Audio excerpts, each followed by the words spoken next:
پیارے نبی صلی اللہ علیہ وسلم نے ارشاد فرمایا، جو شخص اس دعا کو صبح شام 3 مرتبہ پڑھے، صبح 3 مرتبہ، شام 3 مرتبہ، حالانکہ یہ جو دعائیں ہیں یہ صرف دعائیں نہیں، یہ ایک فارمولہ ہے۔ کیا ہے یہ؟ فارمولہ ہے۔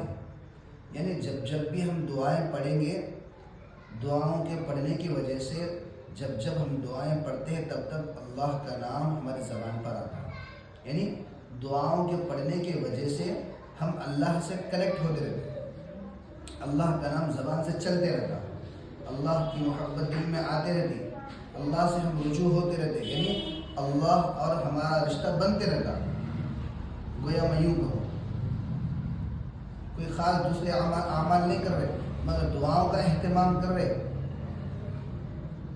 تو دعاؤں کے پڑھنے کی وجہ سے بھی ہمیں جو ہے اللہ سے جڑ رہے۔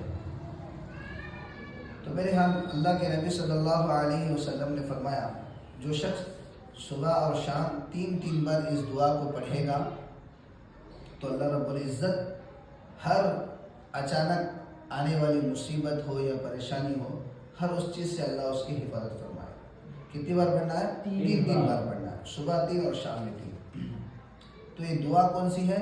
بسم اللہ الذی لا یضر مع اسمہ شیء فی الارض ولا فی السماء وہو السمیع العلیم۔ کیا ہے؟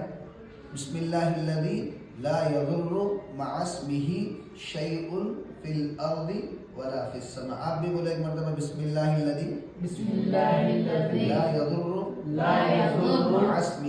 مع اسمہ شیء فی الارض ولا فی السماء وہو السمیع العلیم۔ اللہ کے نبی فرما رہے جو بندہ بھی اس دعا کو صبح اور شام 3 مرتبہ پڑھ لے گا، اللہ ہر چیز سے اس کی حفاظت فرمائیں گے۔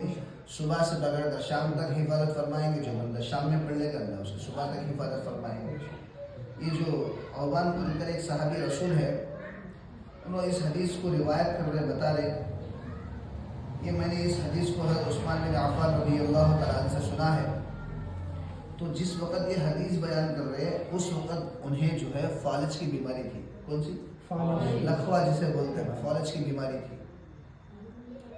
تو پوچھنے والے نے ان سے پوچھا، صحابی رسول نے، آپ تو اس دعا کی فضیلت بتا رہے کہ دعا پڑھنے کی وجہ سے اللہ ہر اچانک مصیبت سے حفاظت فرماتا، آپ تو خود پریشان ہیں، تو پھر آپ کو کیوں کر یہ بیماری ہو گئی؟